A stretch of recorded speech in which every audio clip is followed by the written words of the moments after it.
Welcome, everyone. Welcome back to another episode of the Scurv podcast. Now, whenever something goes out there so viral, as far as a story, a happening or event, a mishap, good or bad, when it blows up so big, I tend to step back for a little while, at least. Not to hear what other people are saying, to copy them, no. But to let the smoke blow over and really to not repeat what anybody else says. And this is a very, very touchy subject, very touchy, because it's cross-cultural. And here I am commenting on it in Ghana as an Abroni. And I'm going to be very honest. Some will love me for it. Some might hate me for it. But maybe you've noticed it all depends on your algorithms, what you receive, what they serve up to you. But there's a Russian man who came to Ghana and went crazy chasing our beautiful Ghanaian sisters. Now, you know that this runs deep,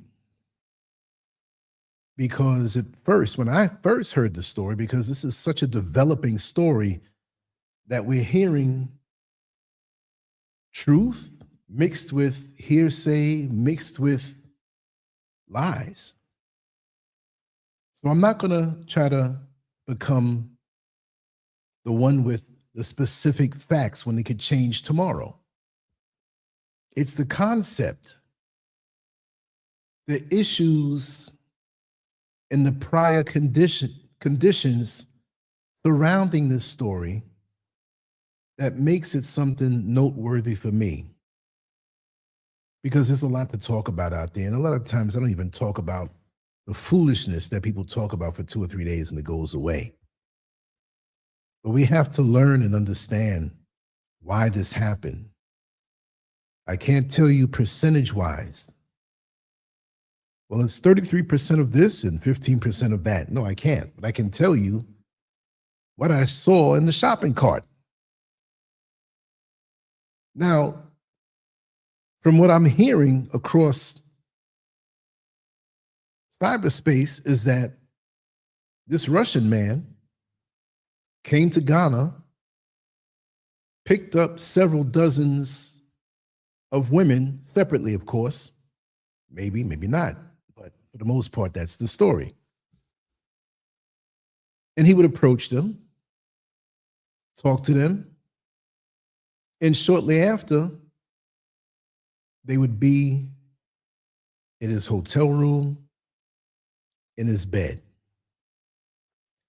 What angered most people, and it angered me also, that this white man chose to treat our sisters as something of sport and play. But then again, many of our melanated brothers do the same thing too. Not to make an excuse for it. But he videotaped them because he had those glasses on that can videotape. Maybe he had hidden cameras somewhere, but he videotaped the acts of intimacy between him and these beautiful Black Ghanaian women. And allegedly, he took the video footage to other adult platforms and got paid to put it up. I don't know what the arrangement was. I don't know what platform it was. Like I said, I'm not splitting hairs here. We're speaking about the conditions. I don't agree with that. That's not right. But the funny thing is, me as a content creator, if I happen to just walk down the street and I'm an ambassador for Ghana, I have many friends in America and across the world, and they want to see, and I would hold up my sports camera or camera. Many people would get angered. And I spoke to some of my Ghanaian friends and I said, why would these guys get angry, and women, that I have a camera walking down the street? And they said, well, they're very touchy about that. They may feel that you're trying to exploit, take the footage, maybe make fun of them. I'm like, I moved here. I'm here permanently. I have my citizenship. I love Ghana. It's such a peaceful place. And the people are so loving and warm. You can speak with them. It's peaceful. It's heaven on earth. To me, that's my opinion. Others get online and blast the place, and there are issues, yes, as with any other place or destination in the world. But how did he do it? They say he would go to the Accra Mall around about where there are women and men walking around, various stages of shopping, working. He'd approach a young lady and tell her how beautiful she is and what's her name, and he wants to get to know her better. And they would switch numbers, I guess, and shortly after, he would invite her to the hotel room, and then things picked up. He would give her drinks, and things happened. And as an adult, I know things happen. We in the world have to know, once you live so many decades on this earth, things happen between men and women. But I heard 40 approximate women fell for this. Then I'm hearing 100. Then I heard he went to Kenya with the same foolishness, videotaping women against their will. That's wrong. There's no excuse for that. A white man exploiting our Black African women. No excuse. But, welcome, Sister Queen Diane and Sister Maureen. Yes, we're coming down to that, Sister Maureen. I said, I'm going to take my time to make sure Rock understands this.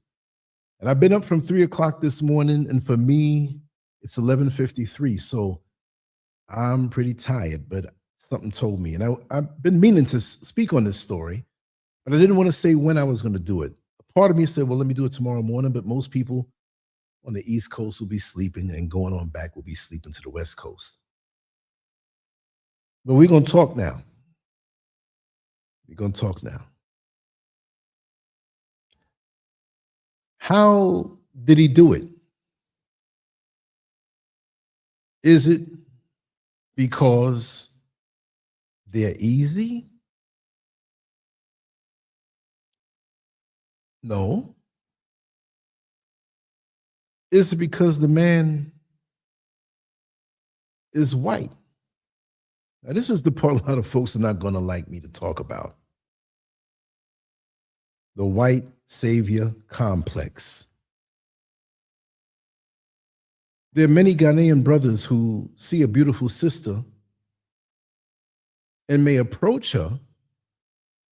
And if he seems as though he doesn't have the finances, now this is not every single case. We're just bringing up scenarios, and I'll bring up off the top of my dome certain scenarios.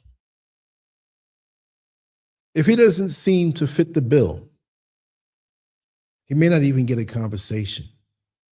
But then again, I've seen many Ghanaian women, I've talked to myself many Ghanaian women who are very friendly and warm and loving.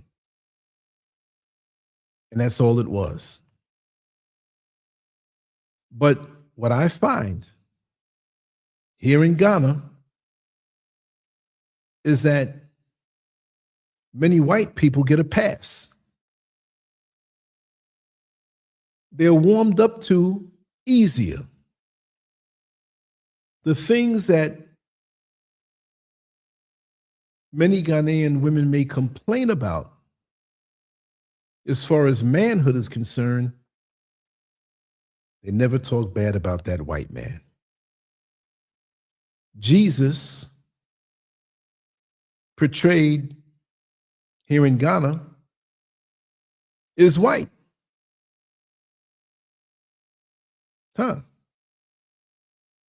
So now, religion, as we know, has been used by the colonizer to short circuit our connection to true spirituality.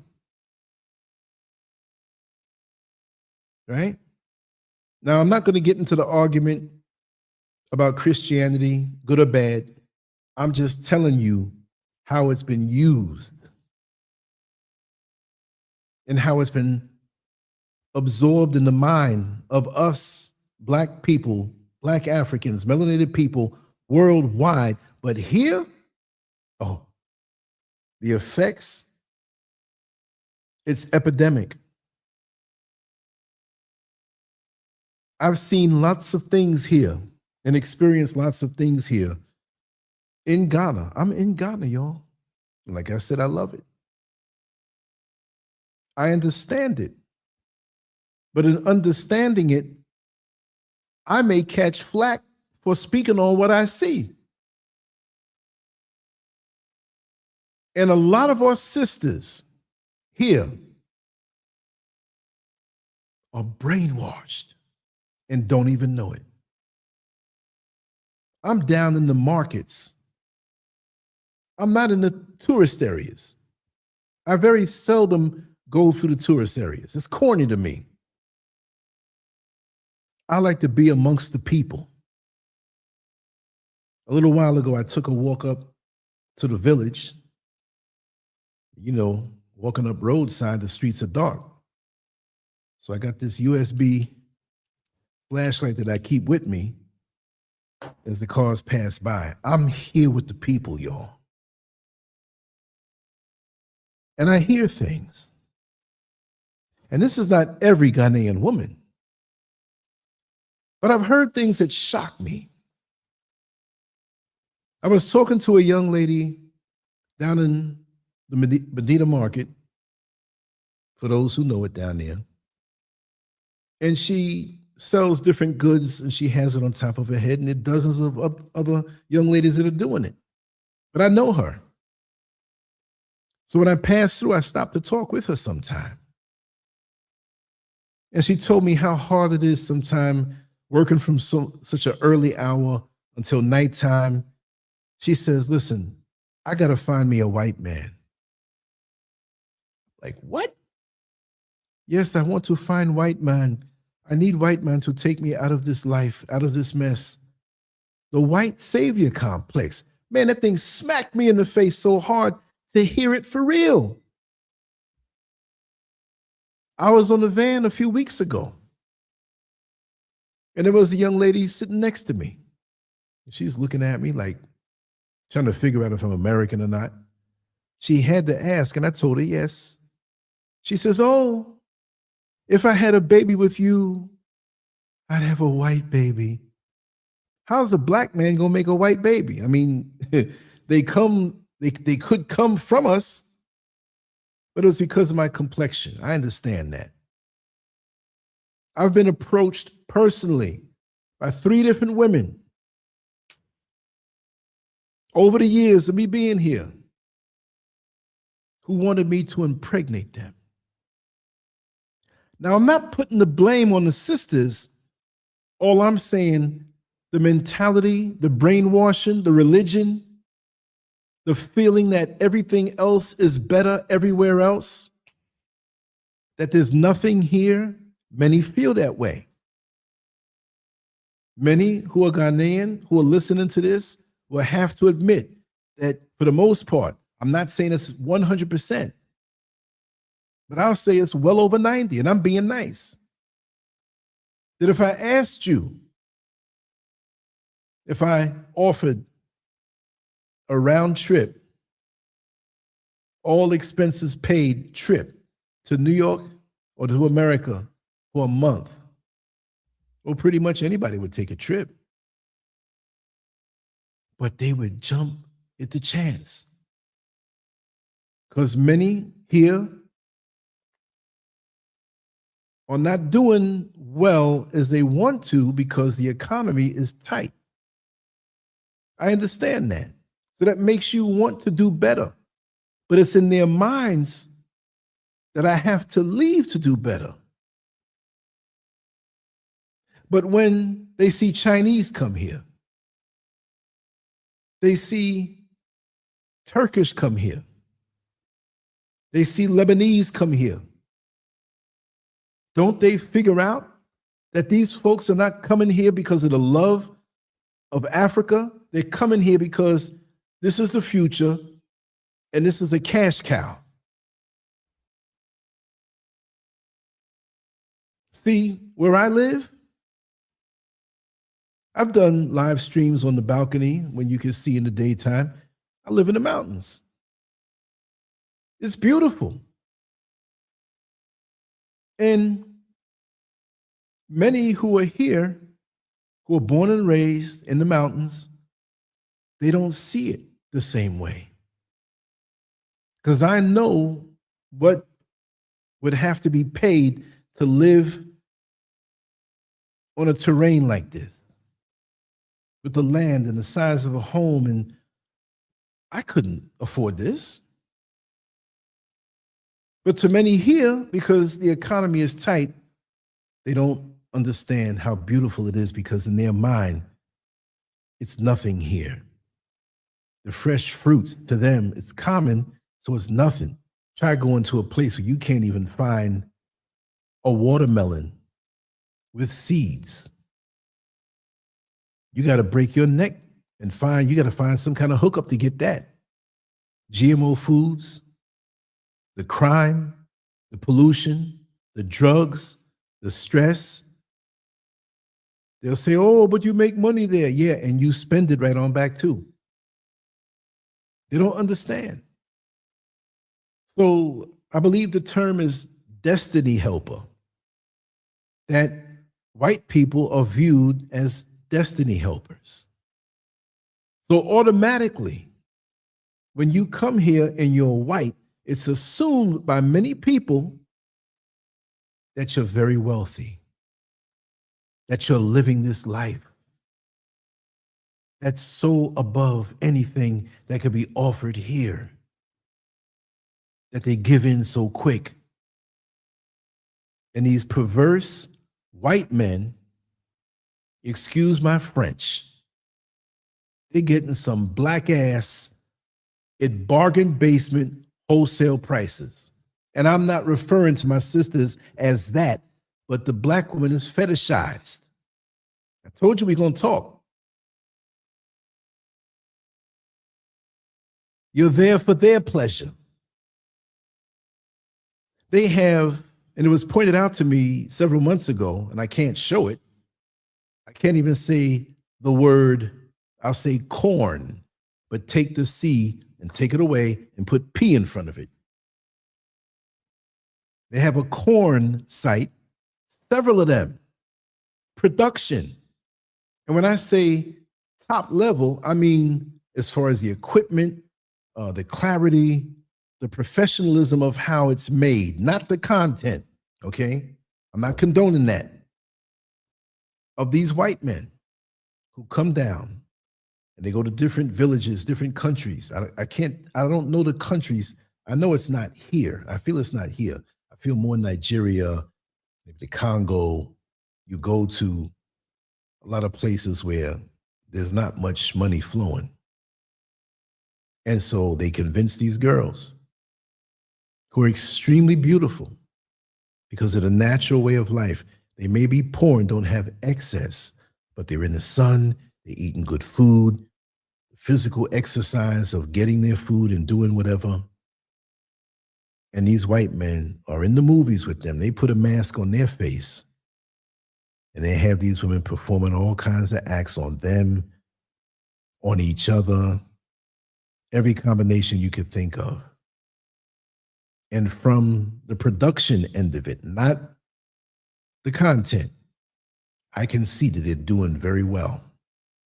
That they can just walk in and come down and have their way like that. Do you think that I can go into a white country somewhere in Europe and bring a couple of black brothers with the camera equipment and go to a poor part? No matter how poor they are, they're always going to think they're better than us. And a lot of our sisters globally. Mad Guns Monster, the Wolf Master, what's up, y'all? Welcome on in. Is there anybody else that I missed? I'm in the zone. Yes, I addressed everybody else. But they are making money off of our sisters' bodies.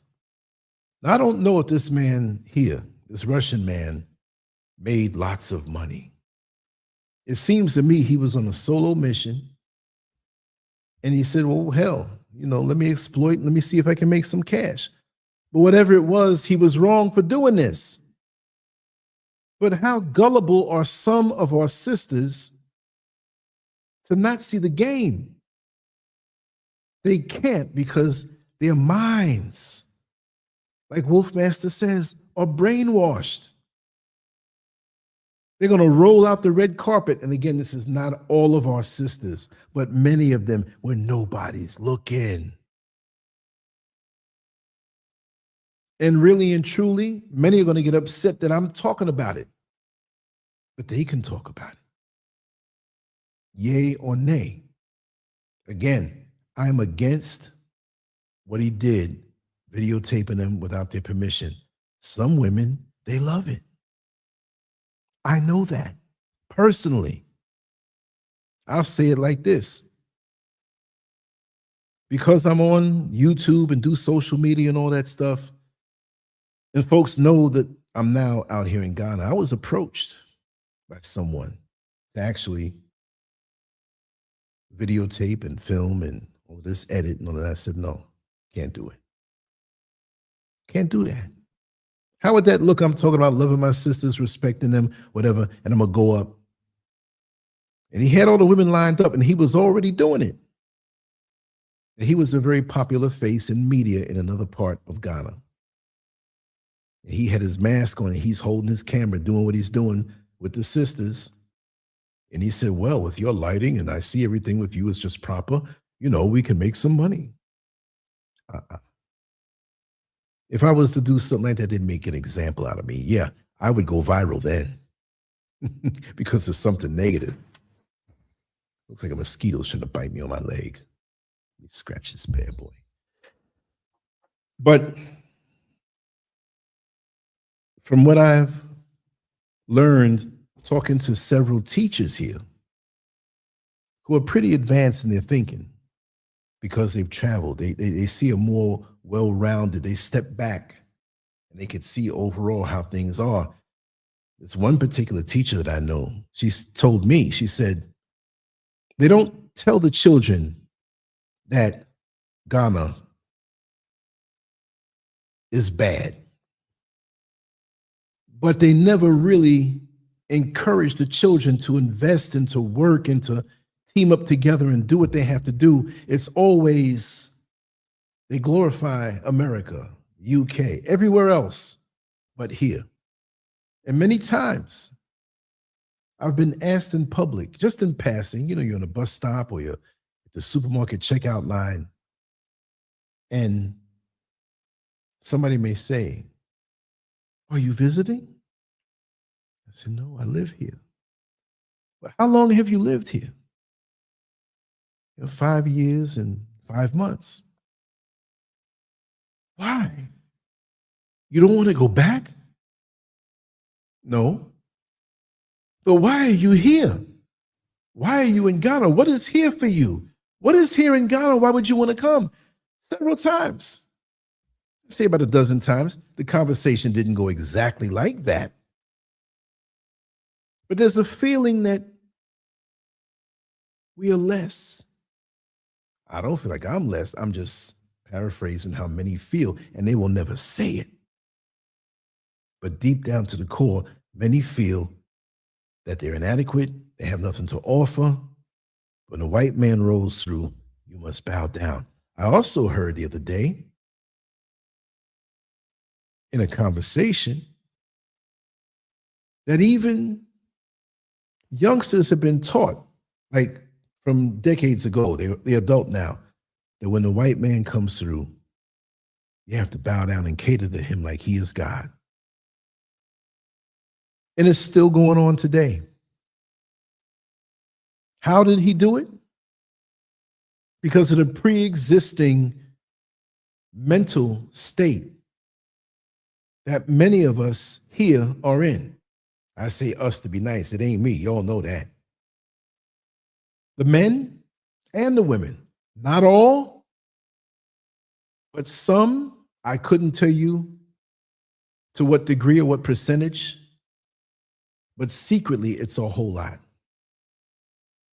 I've been approached just passing through. I was by the Adenta, and I'll say the name for people who know it here. I was by the Adenta overpass. And I used to shoot videos there and aim the camera up where you can see the traffic going down. I did a few videos there. One of them that was more popular was I married my side chick named Ghana. It was nothing about side chicks. It was about America, and I've discovered Ghana, and I had this allegiance toward America, and I found Ghana, and Ghana loved me so well in her warm embrace. I kind of spoke poetically like it was some kind of affair, but I was speaking about Ghana and America, and I mixed it in. And I didn't even plan on doing it that way. That was at night when I did that, but sometimes I would go in the day. And so this was around the time when the school was getting let out. It was the equivalent of a high school. But I do know that on the overpass where I was close to the edge, so I wasn't blocking anything. But there were these three young ladies, girls, children, who were walking by. They had the school uniforms on and everything. And I was wrapping it up. I spoke on what I had to speak on. I freestyled something. It came out perfect. And they stopped about 20 feet away from me. And one of them started gyrating, and bending and gyrating. I saw this out the corner of my eye. So one of the young ladies, not the one who was gyrating, she walked over to me. I'm telling the truth. And she said, "Oh, mister, my friend wants to get your number." I said, "Her over there?" I said, "How old are you all?" "Oh, I am 14. She is 15. She wants your number." I said, "She can get my number when she goes home to her father and tells the father that she wants the number of a man who's been on this earth 6+ decades. How about that?" So she went back and they started giggling. They kept on winding up. I ignored them. I folded up my tripod, my cameras, all my stuff, my lighting, and I was out. I was like, look at this. I see a lot of these young girls, and this has nothing to do with white men now. The kata girls, the ones who carry the stuff for money for people who are shopping and it's too heavy to carry and they bring it to your car. There have been a few who have approached me, not all the way, but I knew where it was going. And I'm like, are you serious? I can go on and on with these incidents, right? And it has nothing to do with the white man, but I am viewed and I have been called white man while I'm here. You walking through the market and they're trying to get your attention. White man, white man. I'm like, call him white man. But I understand it's been explained to me. The fact that I'm also from America. So you get lumped in all in one. Also, I just want to explain the dynamics that You can be from Ghana and travel and live in America or the UK or somewhere else for years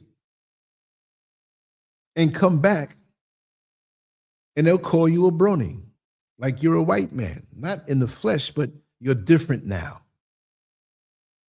So me living here, I know I'm always going to get the tourist treatment. That's okay.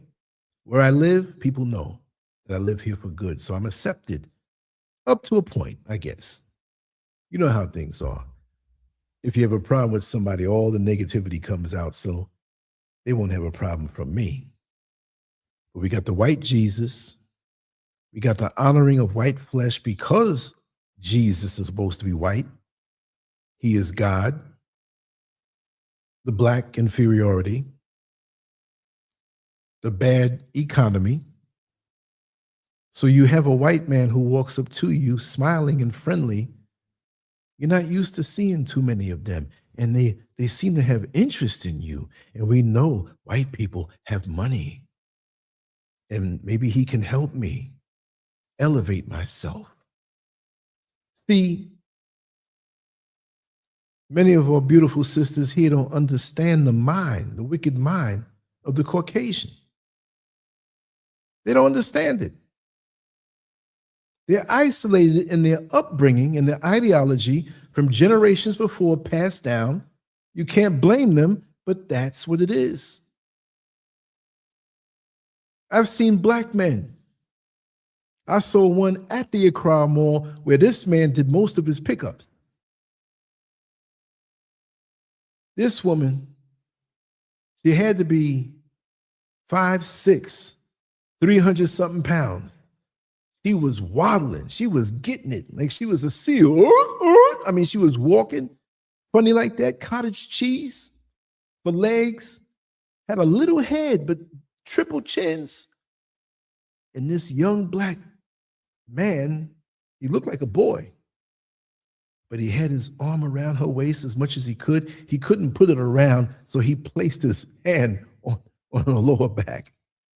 And he was upright. He was dancing. He was walking like he was waltzing, right?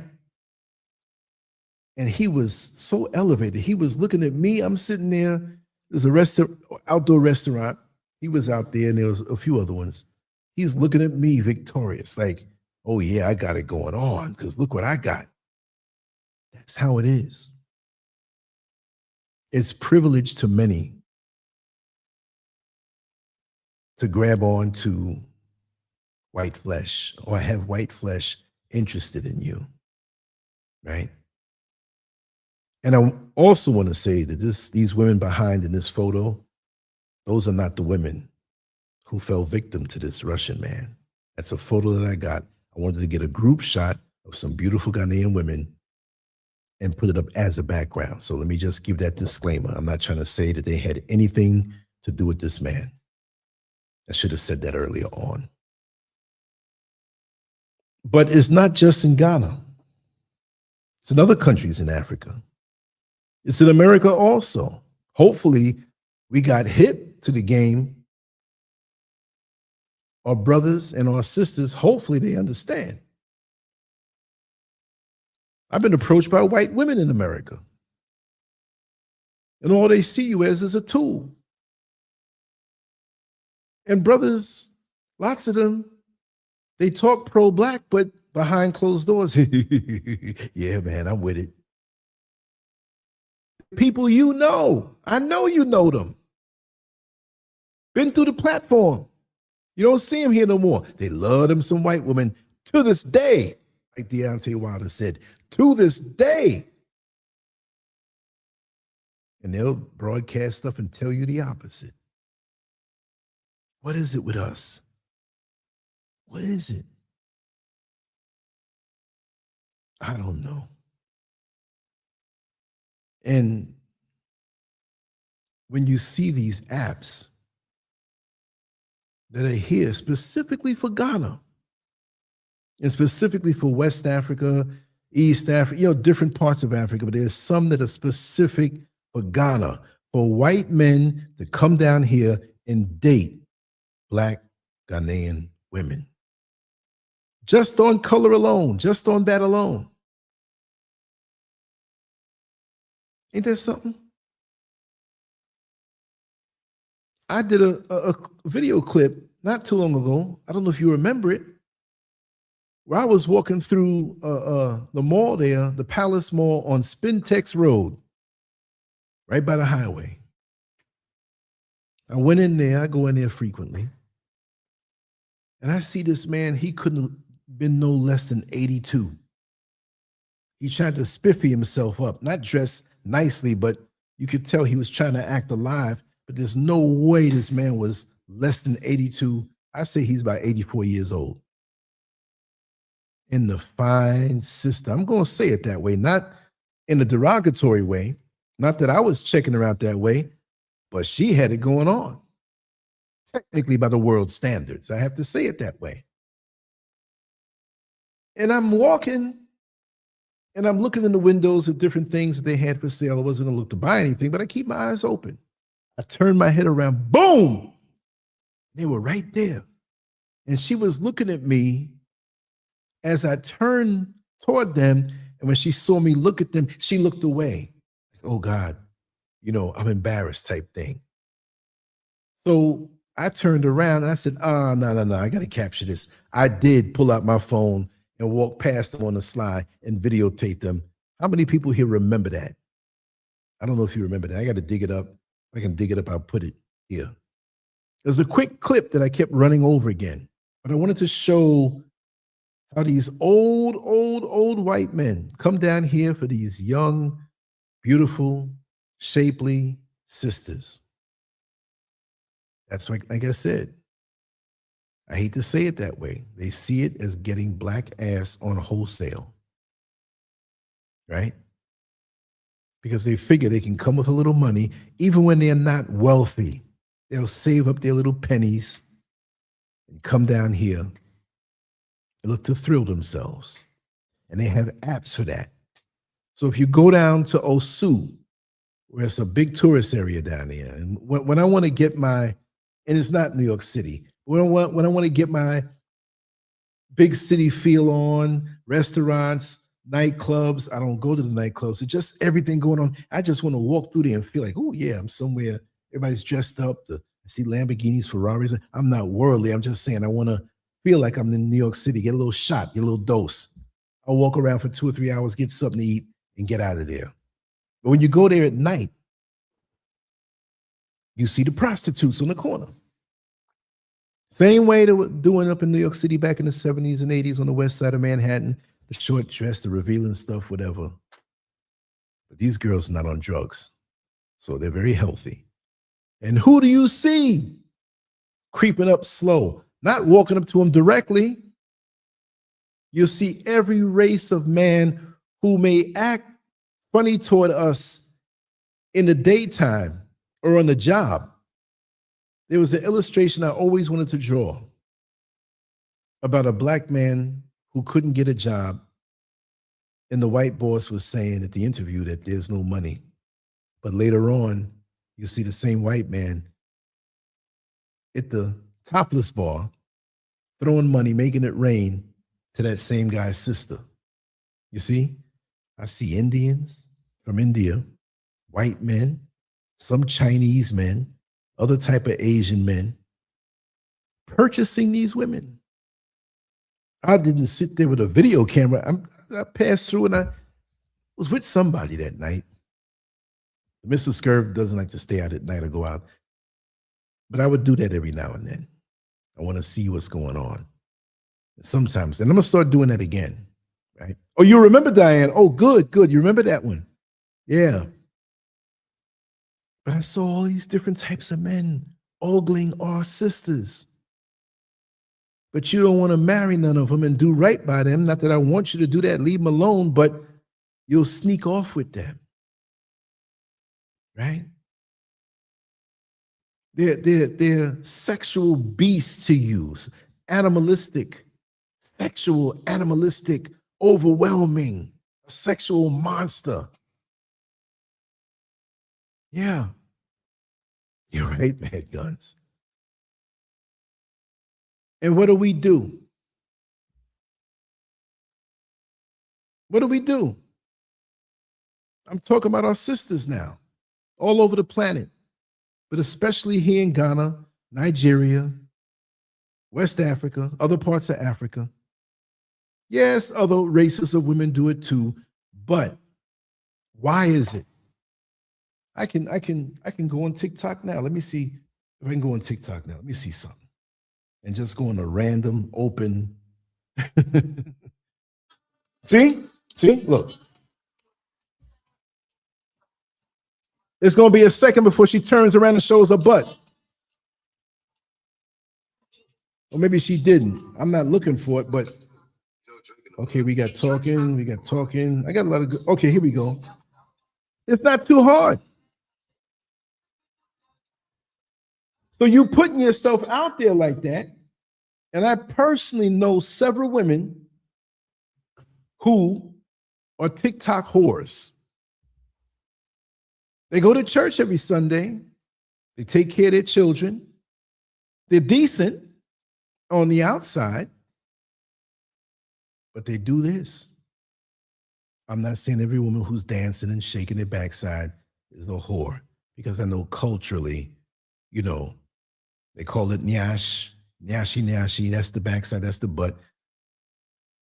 Look, I'll say they're beautiful, but they're exploiting themselves. The black woman is beautiful inside and out. As a man, you're going to be attracted to a beautiful woman. There's nothing wrong with that, but you have to control yourself. But too many of our sisters are getting on TikTok, getting on Instagram, and they don't have to walk the streets. They get offers in their DMs, direct messages. A lot of them are just waste of time, but some guys are like, listen, I want to fly you out, or I'm going to fly in. The economy is tight. And a lot of these women are saying to themselves, is things going to ever change for me? I know people who've graduated college, have fine degrees here in Ghana, and can't find a good paying job. They can't. So they're thinking about moving and going somewhere else. I understand that. But when you have social media telling our sisters that there's value in their backside, that it's worth something. Yes, it's worth something when you have your man that you're married to, that you're committed to, and that's part of it. That's not all of it. Because a good backside can't run a home.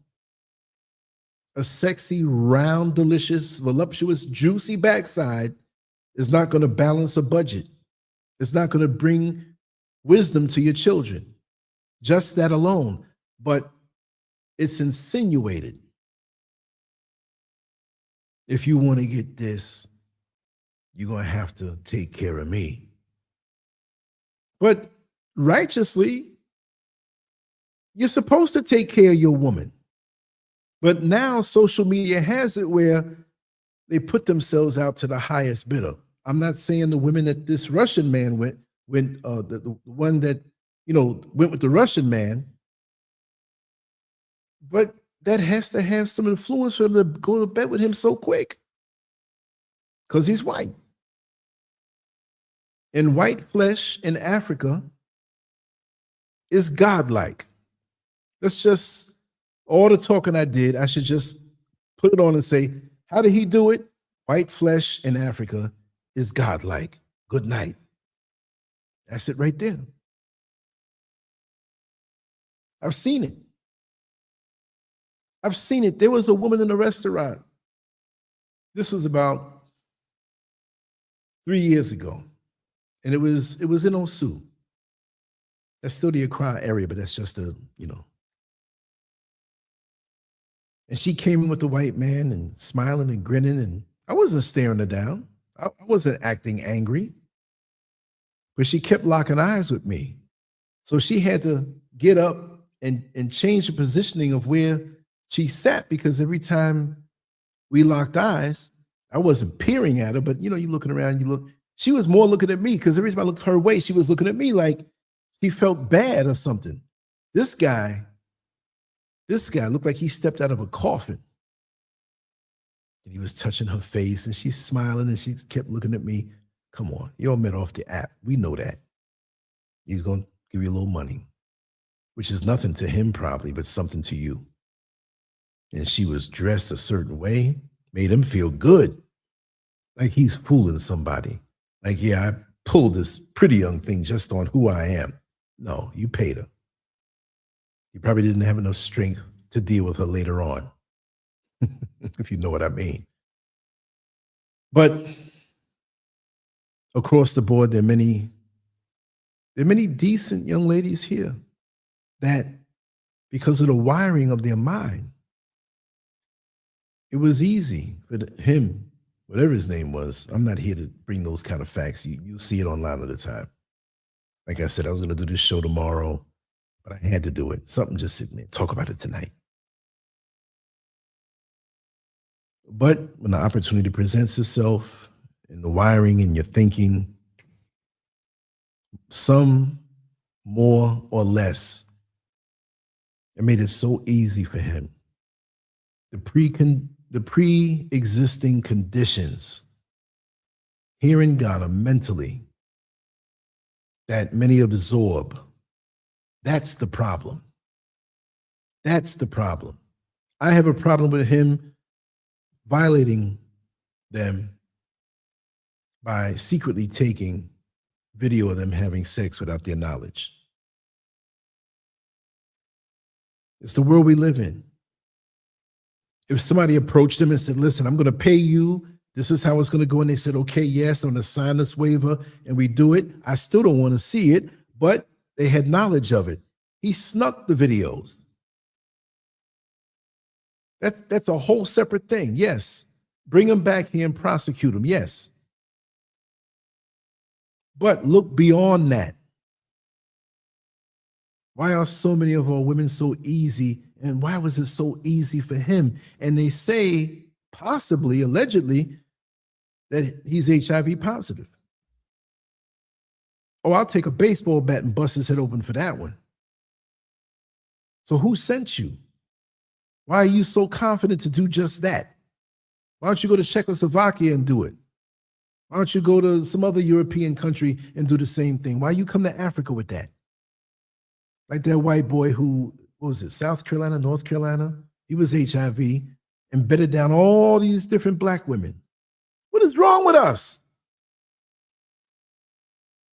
I mean, we're human. I know we're made with sexual desires. And we're not just talking about let's rub our elbows together until we have an orgasm. No, we do what we do. We know what we do. We're adults. The world has trashed sacred acts between two people and processed it and pasteurized it and homogenized it where it's just a physical lust thing. But what about the connection and the love and the feelings and the commitment? And I'm going to be with you, and you feeling these feelings where you're feeling the physical feeling. And it's like, oh my God, those things are made to put blinders on you. Yes. I remember the first time, and I'm telling too much, but I'm going to say it. This girl went down there. I was like, oh my God, space, the final frontier, to boldly go where no man has gone before. I thought I was the only man feeling that thing. Young man, I was a teenager. As soon as, you know, when they say when you're singing and you hit the high note, when I hit the high note, I was, oh, I love you. I love you. Oh God, I love you. That's how powerful it is. You know what I mean? But the world has taken it. I know somebody's laughing out there, but the world has taken it. And many of our sisters and our brothers who look at them like playthings. Yes, black men are guilty of that too. Right? But many of our sisters feel that this is all I have to offer. Here, please help me. Be my destiny helper. Take me to a different world. Take me somewhere. Take care of me. I'll have your white baby. Secure me. And the black man's image has been so downgraded, demoralized, that you don't feel that a black man could take care of you. So that's why you don't revere him as much. That old fool can't be about nothing. See? Yeah. Yes, Diane. Yeah. What's wrong with us? On both sides. The preconditions to allow him to come in to have his way like that. And I see it. I'm not a white man, but I've had not offers like, come have sex with me. No, not like that. But they warm up to you a lot more and they let you know it could be a little more than this. Simply because I'm from somewhere else and I'm supposed to be rich. I got a budget. I'm on a limited income, y'all. I got a budget like anybody else.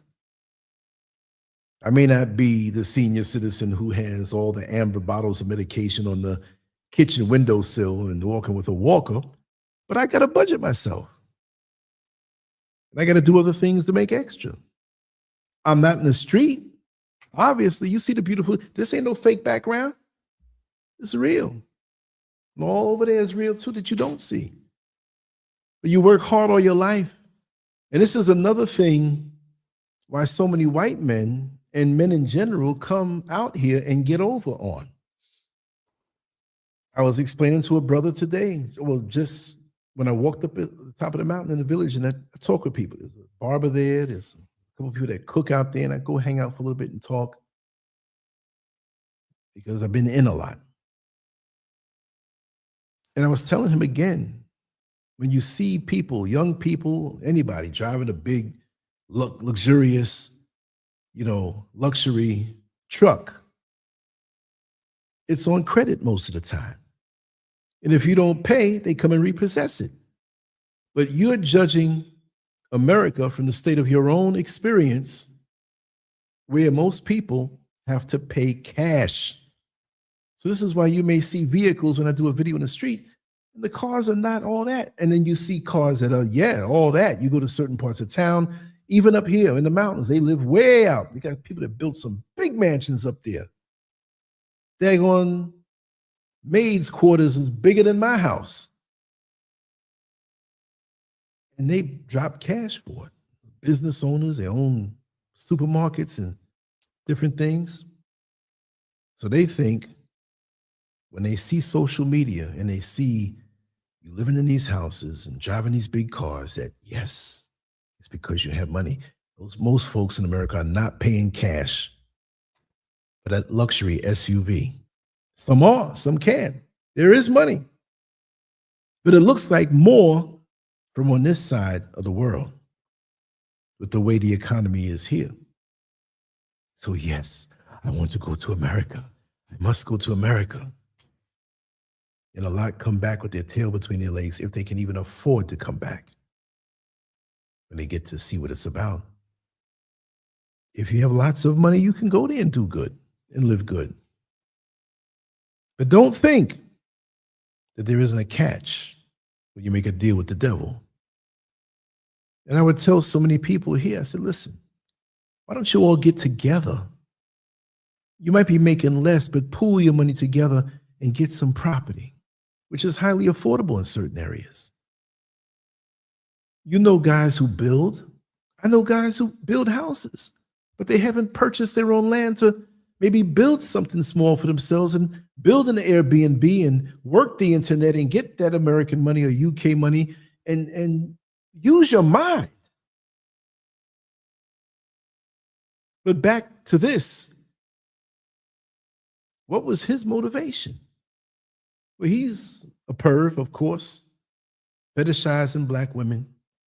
Said, it's premeditated. He did it dozens of times, whether it was 40 or the 100 that I heard. And he followed through. A predator. At least one question that he did ask was their ages when they looked to be young. But who knows? I can't vouch for him at all on anything. It wasn't that he had a love for a melanated woman and wanted to marry one, but even still, why would you just pick a color? You're still fetishizing. And I see how many of them are here. They expect the treatment. They walk in with the chest pushed out. They just know they're going to get the king's treatment. And it's a damn shame how they can assume that. What were their experiences for them to assume that? And the funny thing about it is, when I've run across several of these types in different situations, I had one ask me, "What are you doing here?" What are you talking about? What am I doing here? I can't. My roots are here. What are you talking about? This is my homeland. What are you talking about? Why don't you go to China and ask a Chinaman why he's in China? What's wrong with you? So you feel you have more privilege here than me? Oh no, that don't work here. You all tell us to go back to Africa. We in Africa now. You go back to where you came from. And I told that man that. And I was getting ready to leave this restaurant. And the waiters and the waitresses, "Oh, please, no, it's okay. Please don't get angry. Please, please." Defending this man. Because many of them don't know or haven't gone through what we go through in America. That's why some of these sisters are so quick to want to crack their legs open for this man. What did he do? What did he have? They were so willing to offer. They felt validated. Jesus hit on them. Him. They feel so good. It's so easy to give up their virtue. Really. And here in Ghanaian culture, with their pictures being put out in some of the cases and the videos being out, that's a disgrace to the family. They'll never live that down. Because in America, you'll be like, she had sex with this dude on the videotape. Yeah, so yeah, that's her right there. 3 years later, nobody thinks about it. You know? King John, welcome on in. Thank you for being here. I see an extra size comment here. Let me put it up there. These girls are anxious to have pale-faced babies. That's their aspiration, an opportunity to a lighter future. Yes, indeed. You spoke truth. I've heard it. I want a white baby. Really? If you really knew the history, you really want that? It's so sickening. And they take advantage of that. Yeah, I'll give you a white baby, all right. Let's start with other things now. You know what I mean? Perform certain acts, and we'll do that tomorrow. And they going, bing. And the dumb looks that they have on their face when they're up under this white man. I can shift into a whole other gear. They look at me, nothing. Man don't love you. He sees that backside. This is the land of, I told my friend the other day, and I'm just going to be real. He was saying, "Man, every time you walk through the street with your camera, man, them girls got some shapes." Now, not everybody. I said, "Yeah, you didn't know? You got Home Depot in America, and you got Ass Depot out here in Ghana. And it's a damn shame that these foreigners come here, these white men, and that's what they see. Even the brothers from America, oh man. But you can't look at the woman in a balanced way. And this is why a lot of people have problems with the so-called passport brothers. But the people who are complaining about the passport brothers, I don't see them complaining about this white man, who obviously is beyond the passport brother. There are brothers who come to other countries because they like the old-fashioned way that many of the women live.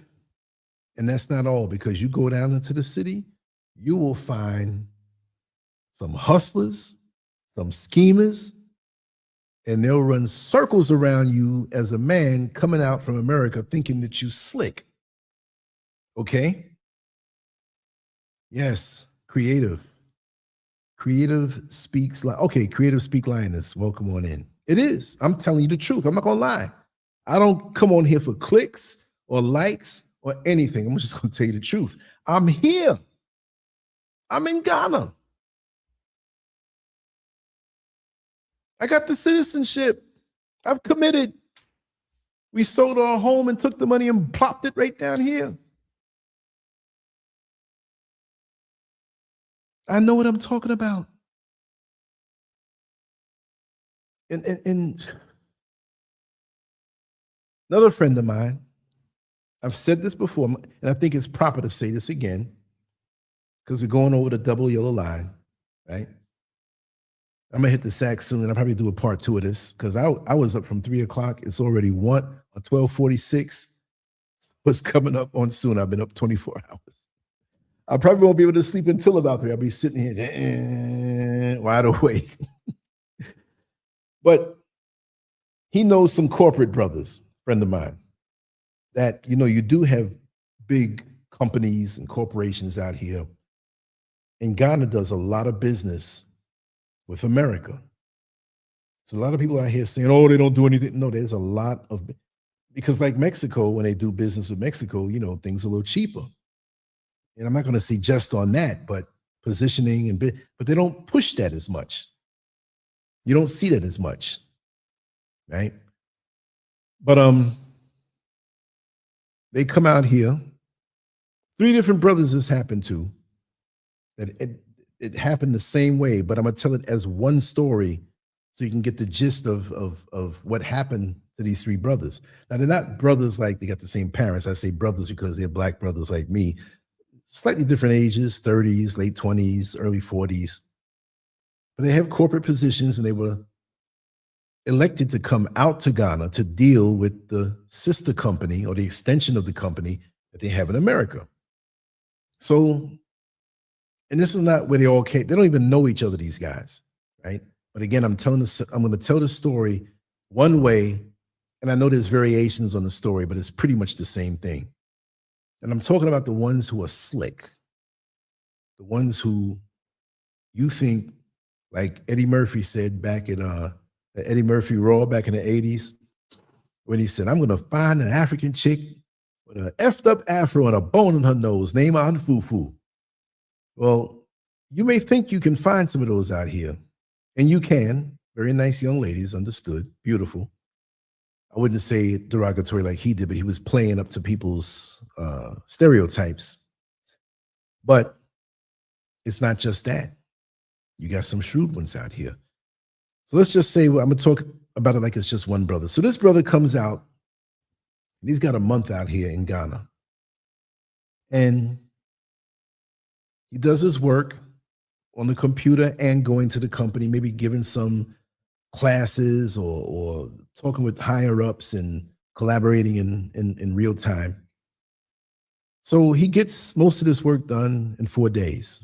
So he has 2 days off and an extra day because he did everything up so fast. So he chooses now, let me see what the nightlife is like. He's a young guy making good money, and he's not on the hunt like that, but he's open. So he goes to this nightclub and went to a restaurant, ate a little bit, and he goes to the nightclub and he has some drinks. I mean, I don't drink, but if he drinks, fine, he drinks, as long as he can be responsible with it. So he's sitting there sipping on some alcoholic beverage, and he notices, you know, there's a lot of beautiful women there, some to his liking, some not. So he sees one not too far, and he keeps locking eyes with her, and he starts to notice her. Say, wow, she's dressed really nice. She looks really nice. She's beautiful. She gets up and goes to the restroom, and they kind of lock eyes again. And so he's like, when she comes back, I'm going to say something to her. What do I got to lose? So she's walking back, and he's got his eyes on her, and she looks at him. And she's been sizing him up also. So he's represented. He's not overly done, but you can tell that he's used to money, the little pieces that he has on it, the belt, the watch, the shoes, you know, you can tell he's groomed, glasses, everything.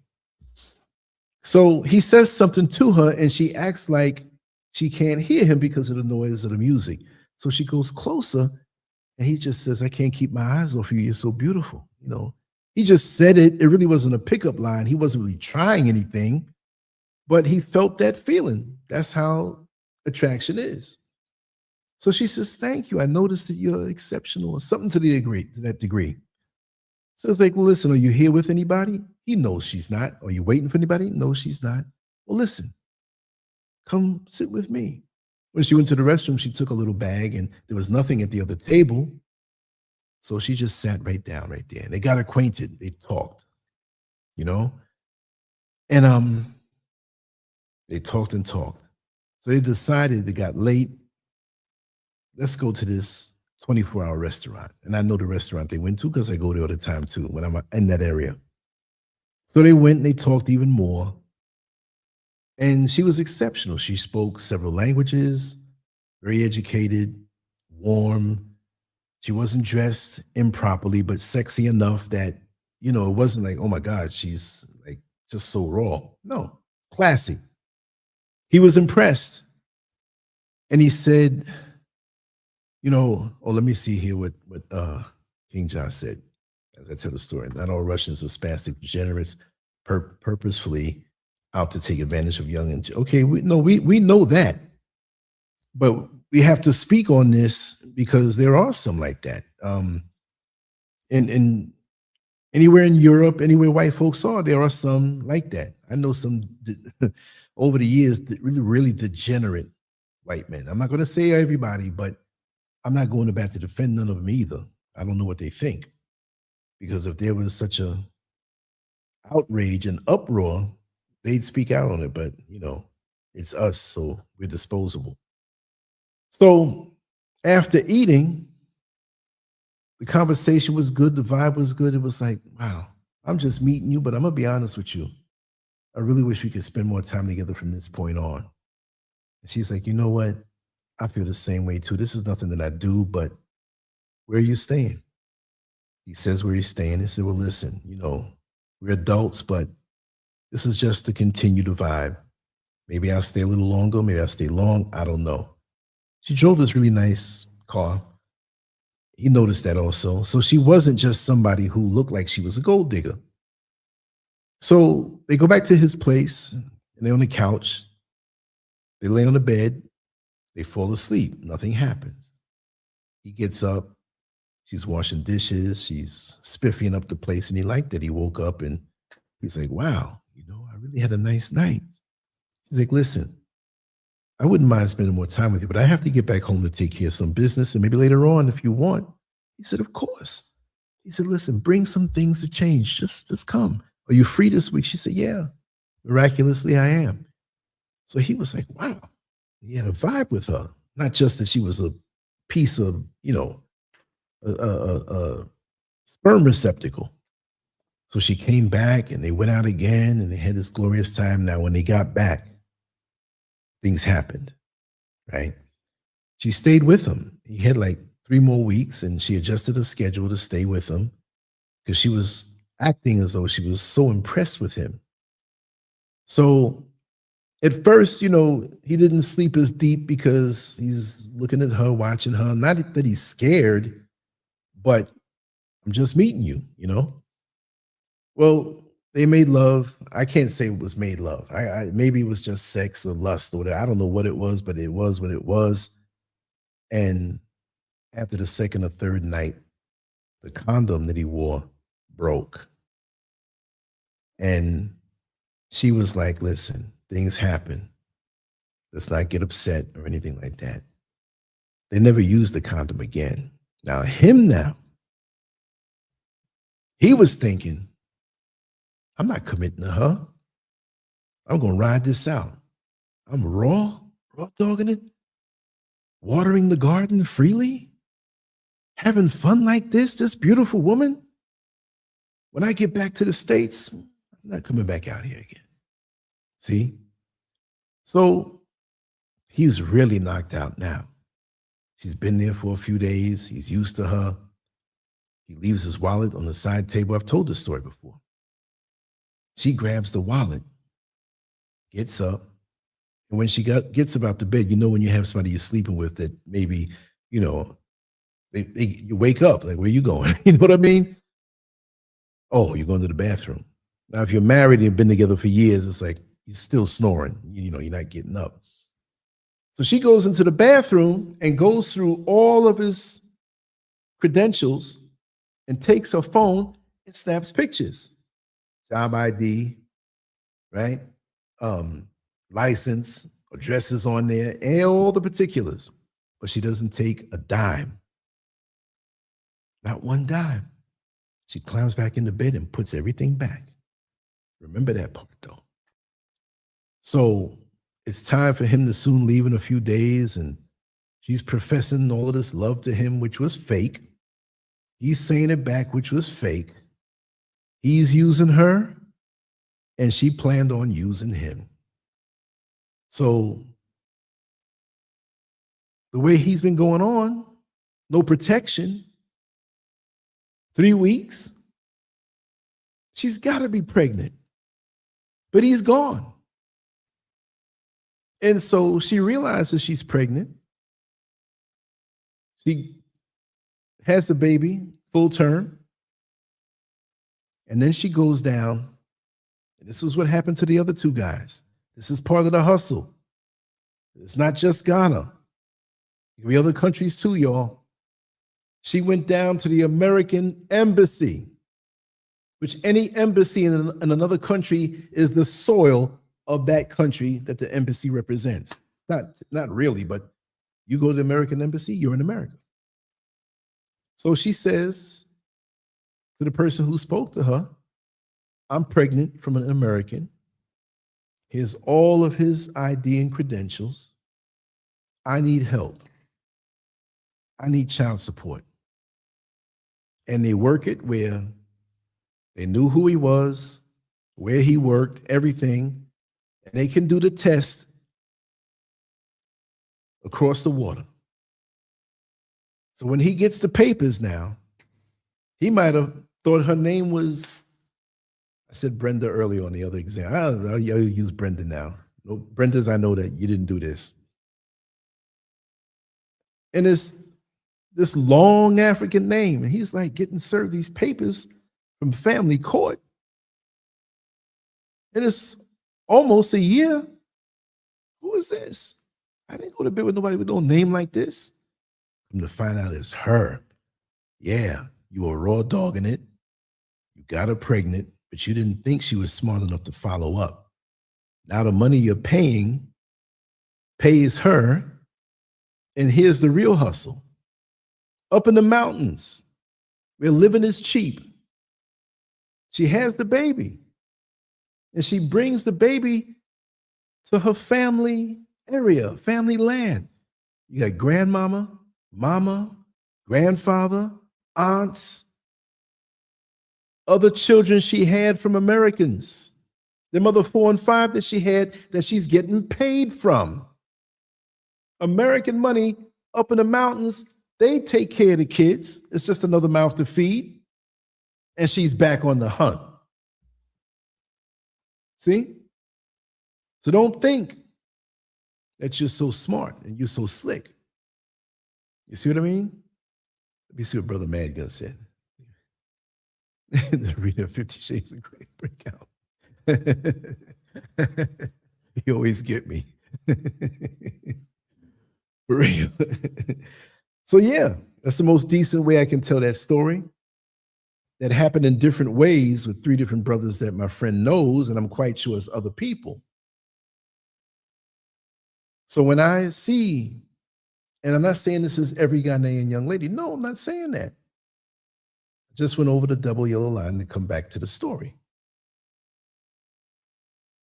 Many of us think that when we come from America, we're like so shrewd. Yeah. Yeah, Wolfmaster, yeah. He says all those women got game. It's different now. Social media has educated many of our sisters in the wrong way. You know? I know the ending to the story, but I won't spoil it. However, always lock up you. Exactly. Lock it up. If you're going to play that game, it's not worth it. You know? What happened to the days when we could be honest with each other and our intentions? What happened to the days when we weren't looking for things to be a destiny helper? Some white man just shows up and all these feelings come flooding down of the indoctrination of what you received in your life, from the white Jesus to the white people have all this and they're better and all, these folks are not going to say that. And again, I'm not saying it's everybody, but it's in the back of many people's mind. Like when they say the white man's ice is colder, it works here too. That's the thing. This is what people don't understand, that it works here too. Let me see something here on my computer. I want to check it. Okay, I'm good. Let me refresh this other page. So yes, I'm going to sign off. I wanted to speak about this so bad, and I know when I go to bed, I'm going to say, oh man, there's a point that I missed. There's something that I missed. But this show wasn't to ridicule, demonize, or make Ghanaian women feel less than anything. But you got to understand that a lot has been done to your mind with the brainwashing, indoctrination. And white people are not superior. White men are not superior. It's not that way. There's a lot of ignorance, a lot of hearsay, a lot of things that we grow up hearing, so that molds how we think. But we got to change that. Understand how we're manipulated. And here we are in 2026 thinking this way. No different than straight up slaves that have been whipped down. You have your culture here, you have your country here, but they got to your mind in a slightly different way than they did to us over in the States. But they always end up on top, not because they're better, but because they're how they have our mind. And we're afraid to call a spade a spade. You see what I mean? But I'm probably going to do another topic based on this, but speaking on the same elements, because I know I didn't speak on every single variable that makes a mind this way, where you would see a white man and just give up your goodies so fast, right? It's layers and layers and layers and layers of stuff. I have seen with my own physical eyes a white man come into an area that is kind of far out, and the mother of this young girl waves at him, sees him, and he leaves with this young girl. She had to be like 15, 16. This man was older than me, and I'm 63 in April. And the mother was smiling. Bring me something back. And the other youngsters were like, oh, mommy, I want to go too. No, he couldn't go because they had something planned, some kind of arrangement. And there are women who will turn their head when their daughters come back with a little more money and not ask how they got it. And it happens in America too. So I'm not demonizing here. It's a universal thing. And they straight up get over. Come on now. You live in Ghana and you go down to Labadi Beach. Labadi, Labadi Beach. You'll see young boys with old white men. You'll see old women, white women, looking for young black men. I had a white woman sitting with 3 other white women sitting by the table. They all looking at me all for, I'm like, look at this. Look how they looking at me. The lady looked like Herman Munster, man. She was, I'm like, would you look at that? Mrs. Scurv was with me that, and I was like, look at how she's looking at me. It's crazy. You get here and get buck wild around this melanin. You can't take it. Anyway, let me get to sleep. It's what? 105. 105. It's part of my old address in New York. 10535, 134th Street. I'm not into numerology, but things ring a bell. I may not talk about this tomorrow, but within the next week, after I gather my thoughts and think about what I didn't speak on, I say, you know what? I need to talk about this. I'll start it out like this, but it won't even be a banner with him on there. It'll be about that whole concept because I want to talk about these things. It won't just be stuff that I upload. I want to do more lives, and this is starting it out. You know what I mean? I wake up nice and late tomorrow, which will still be much earlier than where you are if you're in America, because I'm 5 hours ahead of the East Coast. So anyway, much love to you all. Like I always say, on to the next one after I hit that pillow. But I hope you enjoyed it and got some insight. But everybody here is bright, so I already know you know. But there are other people. I'm going to get it from some Ghanaians that are here, but I'm willing to speak with them. If you want to talk and come on the show, we're not going to argue. We're going to speak in a rational way, compare notes, and come to a conclusion. And if we don't, that's fine too. I want to bring back those types of shows, so I'm always available. You can hit me on WhatsApp, 407-590-0755. It's down in the description area anyway, scrolling across the bottom. And text me. I might be sleeping, but you can always text. And when you text, we'll arrange a time that we can speak and set up a conversation right here. I miss those. I want to bring those back. Anyway, LANCESCURV out. Much love to you all. And I'll say it this way. I'll say peace. Play a music a little bit. And I'm going to hit the sack. It's been very enjoyable. Thank you all for being here. Take care.